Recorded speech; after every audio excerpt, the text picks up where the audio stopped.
இவன் தான் பண்ணா, நம்ம விர்ச்சுவல் வாரியர்ஸ் தான் பண்ணாங்கன்னு இந்த பொறுக்கி ஒத்துக்கிட்டான். சரிங்களா?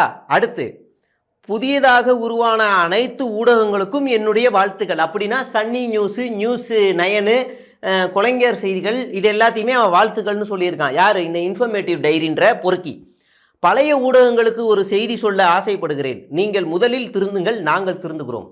இவங்க தான் டீசன்ட் பாலிடிக்ஸ் எப்படி மோசமாக்கியிருக்காங்கன்னு பாருங்க. அடுத்து ஊடகங்கள் நாங்கள் தான் உண்மையான ஊடகங்கள் என்று இன்று கதறி கொண்டிருப்பதை பார்க்க முடிகிறது. இவனே போடுறான்.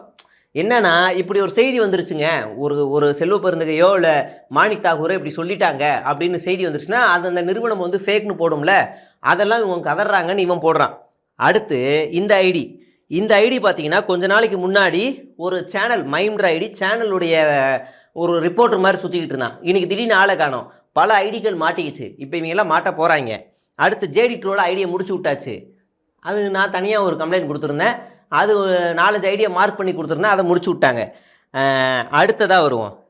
இந்த பாண்டா மெயின் பாண்டாவை தான் ஒரு நாள் புழக்கணும்னு நினச்சிக்கிட்டு இருந்தேன். பட் ஆனால் பாண்டா வந்து நமக்கு ரிப்ளை கொடுக்க மாட்டான். ஏன்னா அவன் பொம்பளைங்களுக்கு மட்டும்தான். முக்கியமாக திமுகவில் இருக்க பெண்கள், அதிமுகவில் இருக்க பெண்கள், தாவேகாவில் இருக்க பெண்களுக்கு மட்டும்தான் இவர் ரிப்ளை கொடுப்பாரு. நீங்கள் வேணால் ஐடியா பாருங்கள். காலையிலேருந்து அடிக்கிறாங்க. சின்மை ஆரம்பித்தாங்க, இவன் ஒரு பொம்பளை பொறுக்கி அப்படின்னு ஆரம்பிக்கிறாங்க. சின்மை சிங்கர் ஆரம்பிக்கிறாங்க. அப்புறம் இவனோட ஸ்க்ரீன்ஷாட்ஸ் எல்லாம் வண்டவாளம் தண்டவாளம் ஏறுது, போட்டு அடிக்கிறாங்க. பிளாக் பாந்தர்லேருந்து மெட்ராஸ் ஃபைன்லேருந்து எல்லாரும் அடிக்கிறாங்க. நான் கொண்டு போட்டு பொழக்கிறேன். ஏன்டா இதுதானடா உன்னோட இது அப்படின்னு போட்டு போலன்னு பொழக்கிறான். நைட்டு வைஷ்ணவி போட்ட உடனே வாமா உனக்கு தான் காத்துக்கிட்டு இருந்தேன், உன் மேலே நான் சைபர் கிரைம் கம்ப்ளைண்ட் கொடுப்பேன், சட்டப்படி நடவடிக்கை எடுக்க போகிறேன்றான் பாண்டா.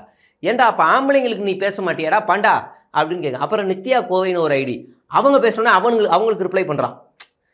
அப்போ இவன் மோட்டிவ் என்ன? இவன் வந்து காமமாக காம்ப்ரமைஸா? இதில் நமக்கு தெரிஞ்சிடும்.